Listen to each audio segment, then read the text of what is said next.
The rain hammered the tin roof of Willow Creek Baptist like judgment from a vengeful sky. Each drop a reminder that grace had never been extended here.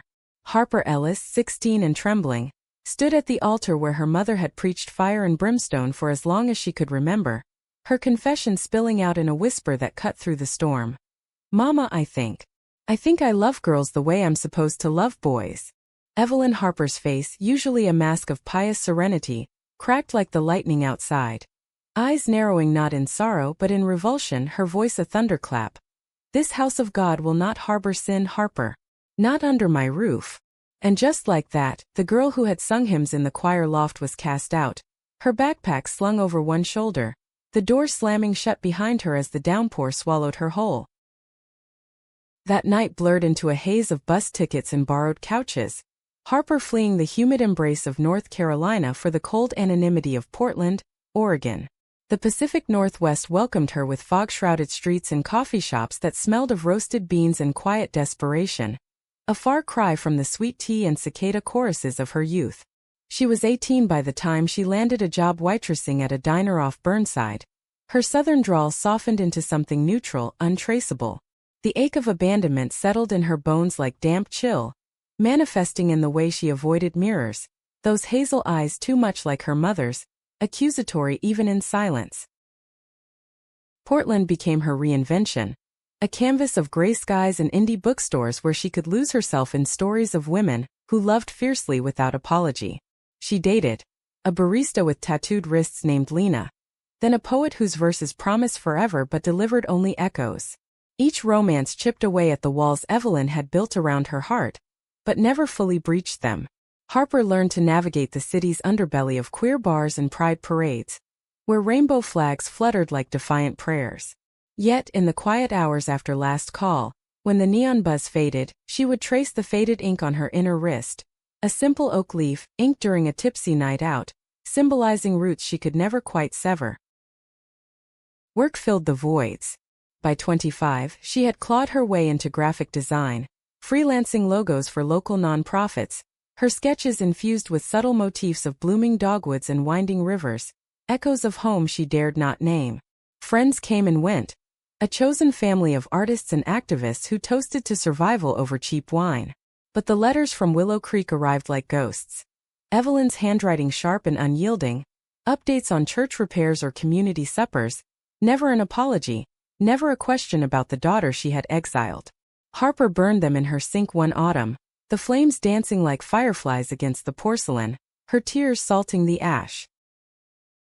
The wound festered quietly. Dreams pulled her back to that altar, Evelyn's silhouette looming large, Bible in hand, reciting verses that branded her soul. She woke gasping, the city's rain mimicking that long-ago storm, and wondered if forgiveness was a myth peddled by the same pulpits that condemned her. Therapy helped. A soft-spoken counselor named Mira who urged her to unpack the grief like old luggage. "Your mother's fear was her prison, Harper," Mira said one session, as rain pattered against the window. "It doesn't have to be yours." But words were easy. Unraveling the knots of faith and family proved thornier. At 30, Harper met June, a sculptor with sun-kissed curls and a laugh that warmed the fog. They built a life in a loft overlooking the Willamette, filled with clay-dusted canvases and weekend hikes through misty forests. June saw the scars, literal and otherwise, and loved her through them, their nights tangled in sheets that smelled of lavender and possibility. For the first time, Harper felt seen, not as a sinner but as a woman whole. They talked of marriage, of roots in Oregon's wilds, but beneath the joy lurked a shadow, the unspoken pull of unfinished business back east. Then came the call, 2 weeks before her 35th birthday. It was Lydia, Evelyn's longtime church secretary, her voice crackling over the line like dry leaves. "Your mama's not well, Harper. The cancer's taken hold. Doctors give her months. She's asking for you." The words landed like stones in still water, rippling through the life Harper had so carefully constructed. June held her as she wept, not for the mother who had forsaken her, but for the girl who had been forsaken. "Go," June whispered, her fingers tracing the oak leaf tattoo, "or it'll eat you alive." The flight to Charlotte was a descent into memory. The planes hum a lullaby of what-ifs. Harper rented a car at the airport, the rental's AC blasting against the oppressive July heat, and drove the winding backroads toward Willow Creek. Billboards for megachurches flanked the highway, their promises of salvation gleaming in the sun, while radio preachers railed against the very world she had claimed as her own. The landscape unfolded like a half-remembered dream. Tobacco fields golden under the sky, clapboard houses sagging with history, the Neuse River glinting like a silver vein through the pines. Willow Creek appeared at twilight, the steeple piercing the horizon like a sentinel. The town hadn't changed much. Same single stoplight, same diner slinging biscuits and gravy, same whispers that followed her like smoke. Folks nodded from porches, their faces etched with the polite curiosity of small-town survival. Harper's childhood home stood adjacent to the church, a white Victorian with peeling gingerbread trim, its windows dark save for one faint glow in the parlor. She parked and sat there, engine idling, the dashboard clock ticking like a heartbeat. The air was thick with jasmine and the faint rot of the river, stirring ghosts she thought long buried. Stepping out, her boots crunched on gravel, and she approached the church first, instinct or masochism. The double doors creaked open under her touch, revealing the sanctuary bathed in the dying light. Pews worn smooth by generations, the stained glass window of the Good Shepherd casting fractured rainbows on the floor. It smelled of polished oak and old hymnals, a scent that twisted her gut. Up in the choir loft where she had once harmonized Amazing Grace, dust motes danced in the air. Harper climbed the stairs, her hand trailing the railing, and sank onto the bench. The piano keys, yellowed with age, yielded under her fingers, coaxing out a tentative melody, the opening bars of a gospel tune her mother favored. Tears came unbidden, hot and silent, as the notes echoed into the vaulted ceiling. This place had been her cradle and her cage, a font of both solace and shame. A cough from below shattered the reverie. Lydia, frail now with silver hair pinned in a bun, peered up from the nave. "Harper? Lord Almighty, it's really you." They embraced awkwardly, Lydia's arms thin as birds' wings. Over weak tea in the parsonage kitchen, the stories tumbled out. Evelyn's decline, the congregation dwindling as younger folks fled to the cities, the church teetering on foreclosure after years of meager tithes. "She never stopped praying for you, child," Lydia said, her eyes misty, even when she wouldn't say it aloud. Harper nodded, the words landing soft as moth wings, not yet piercing. She slept that night in her old room, the twin bed sagging under her weight, posters of boy bands faded to ghosts on the walls. Moonlight filtered through lace curtains, illuminating the cross above the door, a sentinel she had once believed in. Dawn brought birdsong and the rumble of the river, and with it, resolve. She would see this through, not for redemption but for closure. Little did she know, the real unraveling was just beginning. The parlor where Evelyn lay was a shrine to denial. Walls papered in faded florals, a quilt from Harper's grandmother draped over the armchair like a shroud. Evelyn Harper, once a pillar of unyielding faith, now seemed diminished, a wisp of a woman at 68, her silver-streaked hair fanned on the pillow, cheeks hollowed by treatments that offered no miracles. The air hummed with the whir of an oxygen machine, its tubes snaking to her nostrils like fragile lifelines. Harper stood in the doorway, suitcase still in hand, the weight of 20 years pressing against her ribs. Evelyn's eyes fluttered open, sharp despite the haze of morphine. Recognition dawned slowly, then hardened into something unreadable. Regret, perhaps, or the ghost of old righteousness. "Harper," she rasped, voice like sandpaper on silk. "You've come." No apology, no flood of tears, just that simple acknowledgement, heavy as the humid air outside. Harper set her bag down, the thud echoing too loudly. "Lydia called. Said you were asking." She crossed to the bed, perching on the edge, close enough to smell the antiseptic beneath her mother's lavender soap.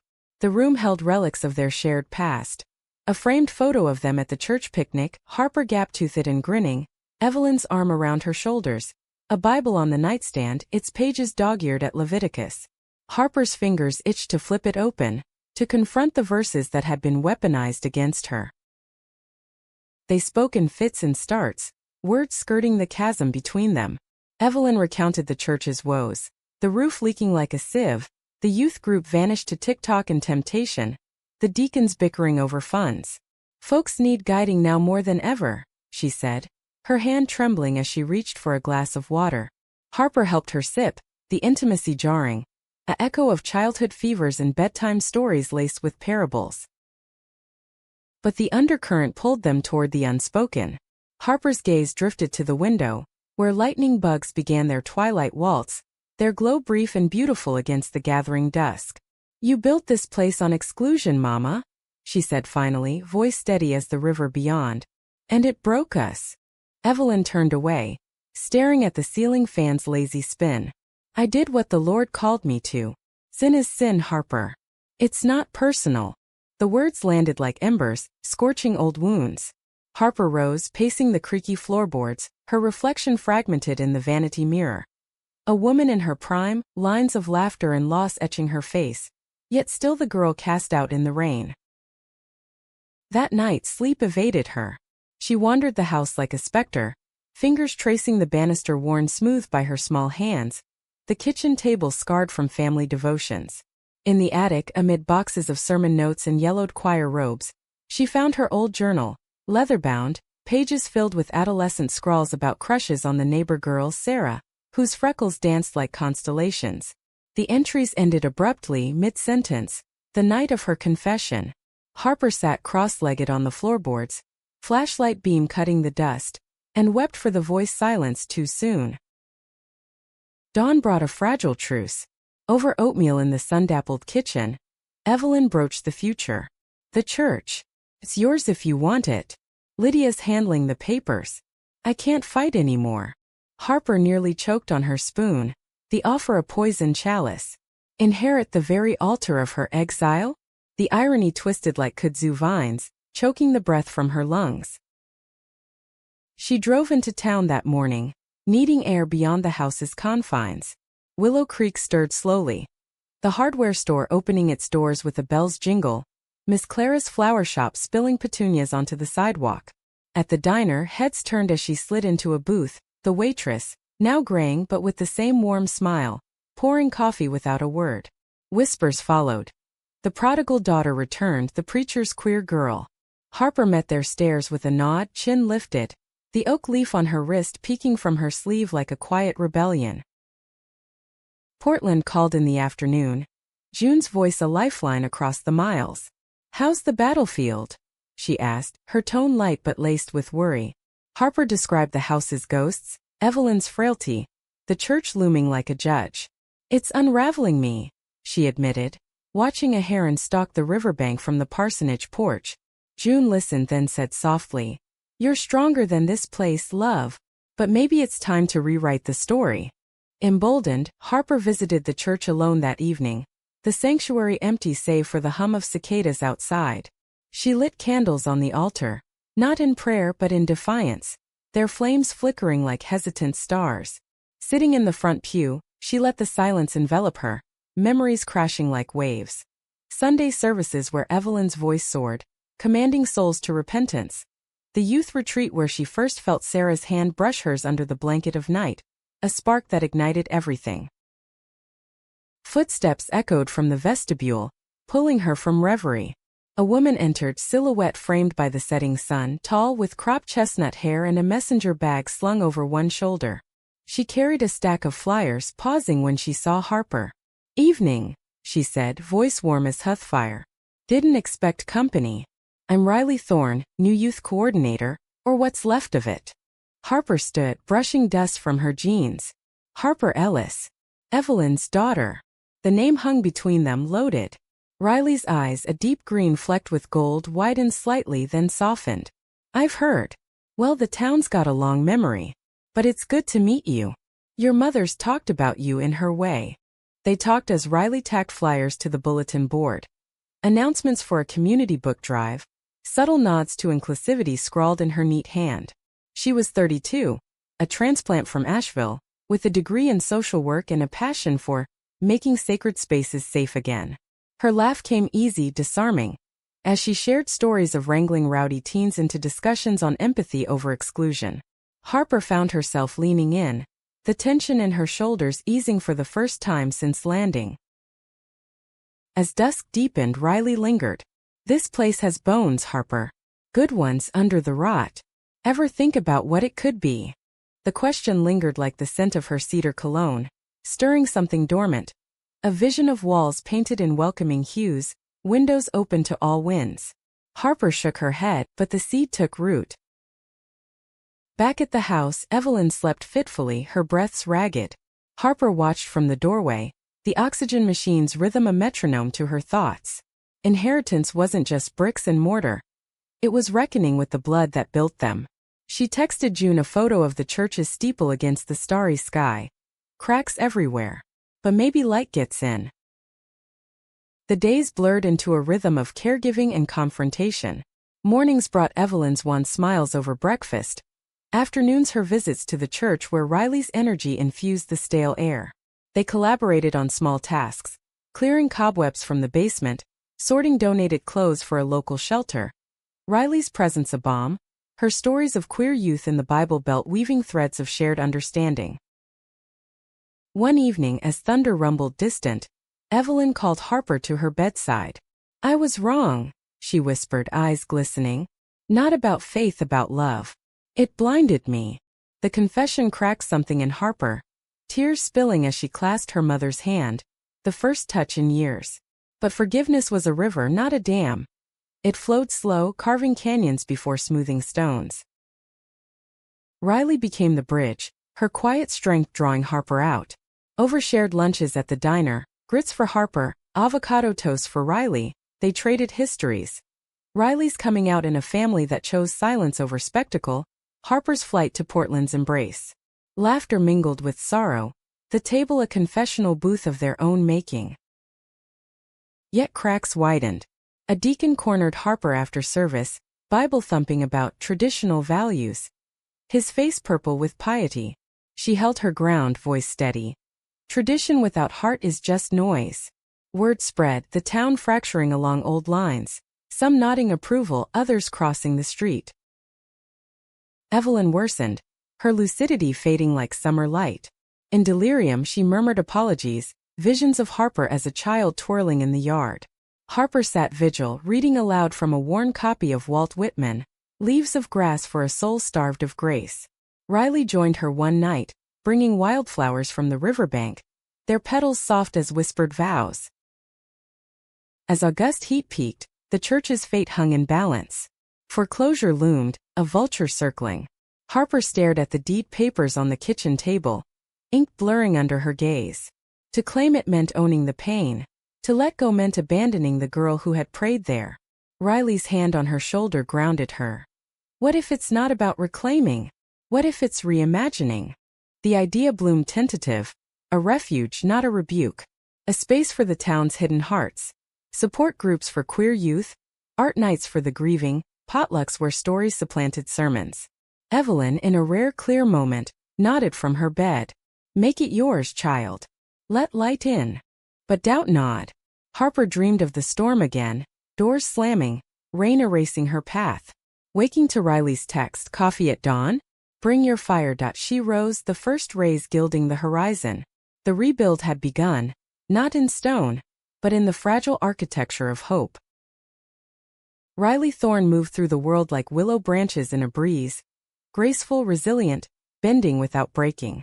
Her arrival in Willow Creek 2 years prior had been a quiet revolution. Fresh from Asheville's vibrant art scene, she had answered the church's vague ad for a youth coordinator with a resume that whispered of workshops on mental health and panels on intersectional faith. Evelyn had hired her on a trial, wary of the rainbow pin on her lapel, but Riley's warmth disarmed even the sternest elders. Now, with Harper's return stirring the pot, Riley found herself at the eye of the gathering storm, her green eyes alight with possibility. Their first real collaboration unfolded in the church basement, a damp warren of folding chairs and mildewed hymnals. Harper arrived with blueprints sketched on napkins, rough visions of open spaces, walls knocked out for communal flow. Riley unpacked crates of secondhand paint, the cans labeled in cheerful primaries. Sky blue for serenity, sunflower yellow for dawn's promise. Colors as confession, she quipped, rolling up her sleeves to reveal forearms inked with vines and verses reimagined. Psalm 139 twisted into, "I am fearfully and wonderfully made." A quiet heresy. As they primed the concrete walls, conversation flowed easy, paint-speckled hands brushing in the close quarters. Harper shared fragments of Portland, the fog-veiled bridges where she had learned to breathe again. June's steady love now a memory she carried like a locket. Riley listened, her nods thoughtful, then offered her own tapestry. Growing up in the shadow of the Smokies, where family suppers masked silences about her first girlfriend, a fiddler at bluegrass festivals. I ran too, she said, dipping her brush, to the city lights. But roots have a way of calling you back, don't they?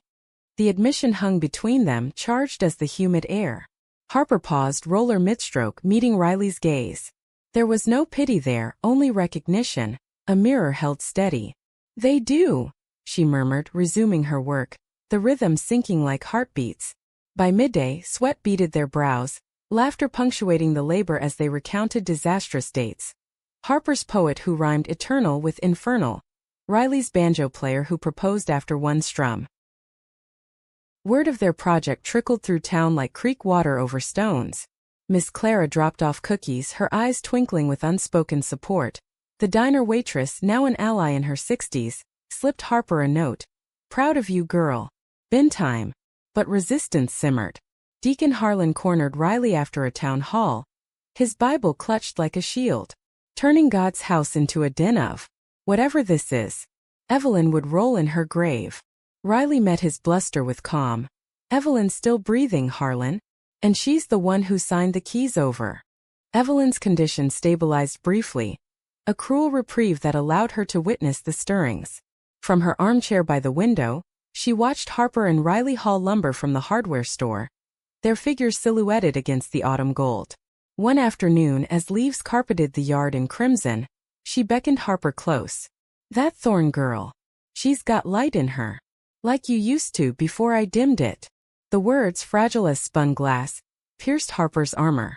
She knelt, head on Evelyn's lap, the quilt stitches a map of shared sorrows. We're building something new, Mama. For everyone the world tried to break. Tears wet the fabric, Evelyn's fingers threading Harper's hair, trembling but tender. Then build it strong. And forgive me when you're ready. The plea lingered, a seed in fertile soil. As weeks turned, the partnership deepened. Evenings found them on the riverbank, picnics of cornbread and cider under the sycamore's canopy. Riley brought her guitar, fingers coaxing melodies from strings. Old spirituals reworked with queer anthems, voices blending in harmony that echoed across the water. Harper opened like a book long closed, sharing sketches of the Refuge, a library nook with books on Stonewall and Southern Gothic, a garden out back for quiet reflection, benches carved from reclaimed pews. One crisp October night, after a volunteer paint night drew a tentative crowd, teens with hesitant smiles, elders with curious glances, they walked the darkened streets, street lamps casting pools of amber. Riley stopped beneath a magnolia, its blooms heavy with scent. Harper, it's more than blueprints. Her voice was soft, vulnerable, green eyes searching. Harper's heart stuttered, the air thick with unspoken longing. She stepped closer, the space between them humming like live wire. Their lips met, tentative then sure. A kiss tasting of possibility, the river's murmur approval in the distance. Portland intruded via video call the next day. June's face filled the screen, her curls tied back. Expression a mosaic of understanding and ache. I saw it coming, she said, no bitterness, only grace. Go live it, Harper. The fog here will wait. They parted as friends, the ending a gentle unfurling rather than a tear. Emboldened, Harper dove deeper. She rallied locals. A carpenter from the edge of town, queer himself and eager. A librarian from Raleigh donating volumes on resilience. Riley orchestrated fundraisers, a bake sale with rainbow-frosted treats, a concert under the stars featuring Riley's fiddle kin. Donations trickled. A check from an anonymous alumna, jars of loose change from school kids. But shadows lengthened. Harlan rallied the holdouts, petitions circulating to block the deviant takeover. Graffiti scarred the church door one dawn. Sodom's gate in red spray. Harper scrubbing it clean as rage boiled to resolve. Riley found her there, sleeves soaked, and pulled her into an embrace. They fear what they can't control. But look, we're already the light they can't dim. Evelyn rallied for a visit, wheelchair-bound but fierce. Wheeling her through the half-transformed space, Harper narrated dreams. Therapy circles in the nave, art walls where stories bloomed. Evelyn's eyes, once stormy, now shone with wonder. "It's beautiful," she breathed, hand on Harper's, "like grace unearned." As November chill nipped the air, the structure took shape, walls vibrant, windows flung wide.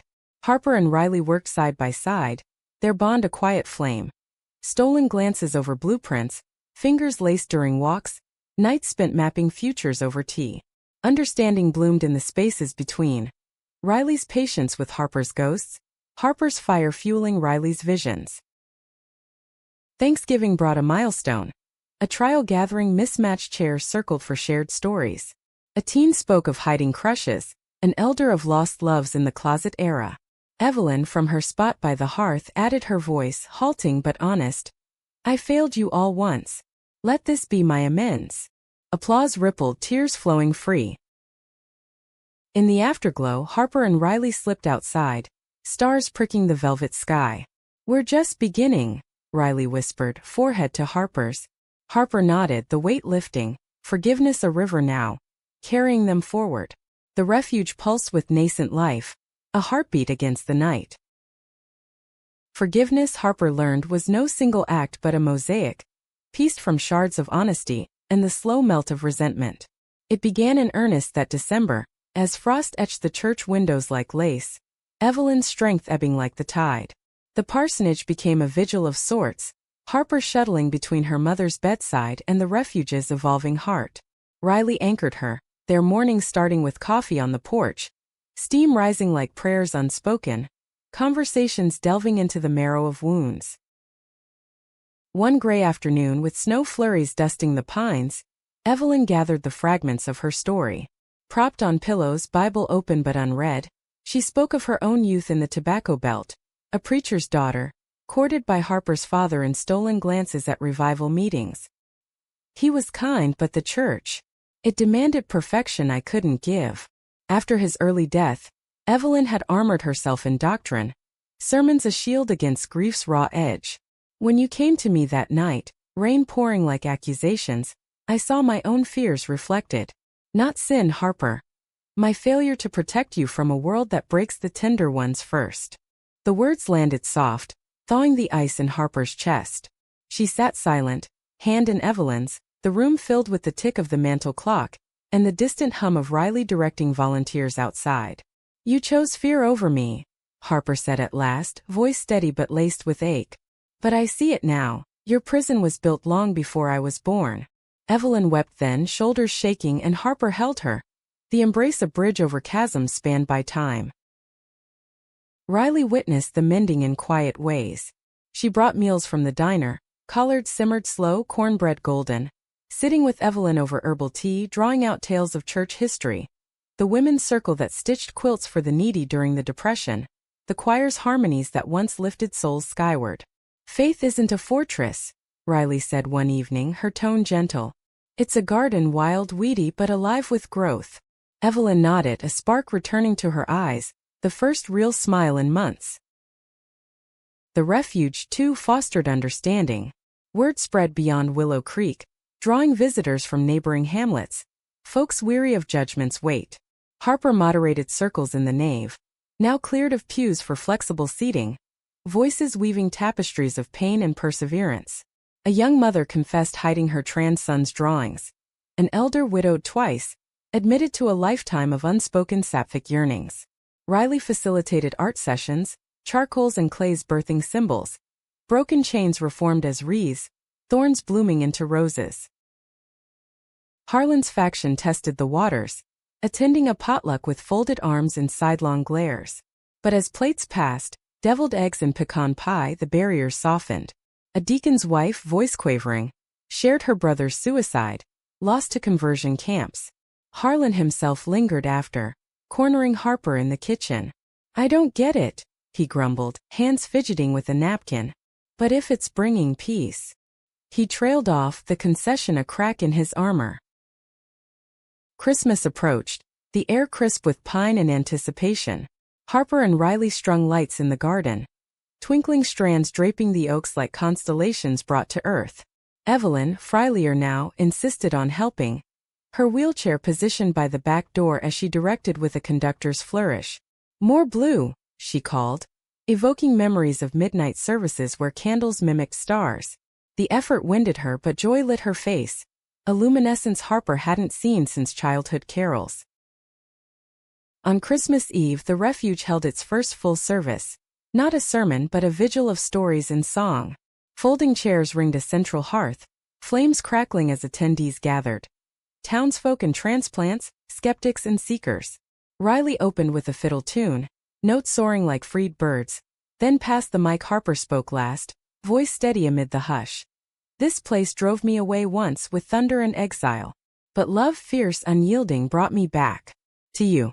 To us." Applause swelled, Evelyn's eyes meeting hers across the circle, a nod of profound accord. Later, as snow fell soft, Harper wheeled Evelyn home, Riley trailing with the lantern. The parsonage glowed welcoming, a fire laid in the grate. Over cocoa laced with bourbon, Evelyn pulled Harper aside. "I understand now, truly. Your heart. It's God's design, not deviation." The forgiveness flowed reciprocal, Harper's absolution murmured against her mother's cheek. "I see your light, Mama. Always did under the storm." The new year dawned with tentative blooms, crocuses pushing through frozen earth, mirroring the thaw within. Riley and Harper's bond deepened, walks along the river becoming rituals of revelation.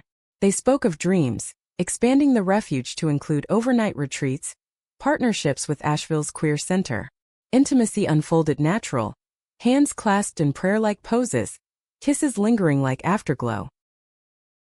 Evelyn's decline accelerated in February, the cancer a thief in the night. Hospice nurses came and went, their presence a gentle intrusion. Harper read to her from the Refuge's library, poems by Auden and Rich, verses of love unbound. Riley sang lullabies, her voice a thread anchoring Evelyn to the shore. On a morning veiled in mist, Evelyn slipped away peacefully, her hand in Harper's, Riley at their side. The room filled with light, as if the river outside had carried her spirit downstream. Grief crashed then, waves of sorrow and release, but beneath pulsed gratitude, for the mending, the understanding forged in fire. The funeral was a hybrid. Traditional hymns in the nave, eulogies laced with Refuge truths. Harlan spoke, voice gruff. Evelyn taught us judgment. Harper shows us mercy. Attendees spilled onto the lawn, sharing remembrances under budding dogwoods. In the weeks following, Harper and Riley honored Evelyn's legacy by accelerating the rebuild. Walls rose, gardens took root, herbs and wildflowers symbolizing resilience. Funding surged. A grant from a progressive foundation, crowdfunding sparked by a viral story of the church reborn.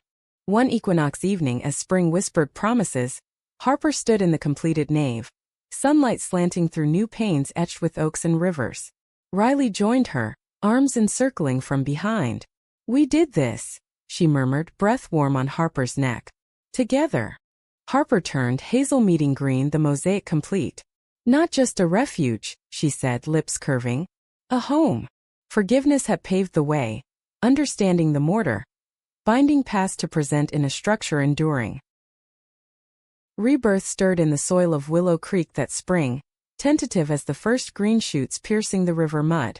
With Evelyn's passing, Harper inherited not just the church but a mandate to transform exile into embrace, judgment into journey. The Refuge, now officially the Willow Haven, unfurled like a flag of truce, its doors propped open to the breeze carrying pollen and possibility. Harper, at 35, felt the shift in her marrow, a shedding of old skins emerging lighter, though scars remained as maps of where she had been. Riley was the catalyst, her energy a steady current. They hired locals for the finishing touches, murals painted by Asheville artists, depicting intertwined vines and open hands, a kitchen stocked for communal feasts, counters scarred but sturdy. Volunteers swelled, teens from the high school drama club building sets for storytelling nights, elders knitting prayer shawls and rainbow yarns. Harper oversaw it all, her graphic eye infusing logos with subtle grace. A stylized oak, roots delving deep, branches arching toward light. Mornings became sacred rituals. Harper rose with the sun, brewing coffee in the parsonage kitchen, now airy with fresh paint and shelves of cookbooks donated in Evelyn's memory. Riley joined her, sleep-tousled and smiling, their breakfasts a collage of quiet intimacies. Shared sections of the paper, fingers brushing over toast, plans murmured over mugs. "Today's the garden planting," Riley said one dawn, tracing Harper's palm. "Think the soil's ready?" Harper nodded, the double meaning warming her. "More than ready." The garden out back transformed from weeds to wonder. Raised beds for vegetables symbolizing sustenance, wildflower patches for untamed beauty. On planting day the town converged, shovels turning earth, laughter mingling with birdsong. A young trans man named Ellis, a nod to Harper's lineage, knelt beside her sowing lavender seeds. "This place. It's the first where I don't feel like I'm trespassing," he said, dirt under his nails. Harper clasped his shoulder, the gesture passing torch. "You're home now." Programs bloomed alongside the blooms. Monday nights hosted Roots and Branches, circles for queer elders sharing oral histories, tales of speakeasies in the 40s, pride in the shadows of civil rights marches. Wednesdays brought sapling sessions for youth, facilitated by Riley, discussions on identity, art therapy with charcoals that smudged boundaries like doubts. Harper designed the flyers, her lines fluid, evocative of rivers carving canyons. Challenges arose as rebirth demands labor. Funding dipped midsummer, grants delayed by bureaucracy's grind. Harlan, though softened, withdrew his ties, muttering about priorities. Whispers persisted, church ladies clucking at the grocery, a parent pulling a child from a session. Harper met them head-on, hosting open houses with iced tea and tours, her voice a steady anchor. "This isn't about replacing faith, it's about expanding it." Riley's support was unwavering, their partnership the Refuge's quiet core. Evenings wound down with walks along the Neuse, fireflies winking like conspirators. They spoke of futures, a cabin in the nearby woods, adoptions whispered in starlit hours. Intimacy deepened. Nights in the parsonage loft, bodies mapping each other like sacred texts, touches reverent, affirming the wholeness they had each reclaimed. Portland echoed in echoes. June visited in July, her presence a bridge across divides. They hiked the river trails, June's laughter blending with Riley's, stories overlapping like quilt patches. "You've built an empire from ashes," June said over porch swings, wine glasses clinking. Harper hugged her tight, gratitude swelling. "Couldn't have without the distance you gave me." Evelyn's influence lingered, a benevolent specter. Harper discovered letters in the attic, unsent missives to her, penned in lucid nights, brimming with regret and pride. "You were my greatest sermon unfinished," one read. She framed them in the Haven's office, beside photos of mother and daughter at the altar, now symbols of evolution. By autumn the Haven thrived.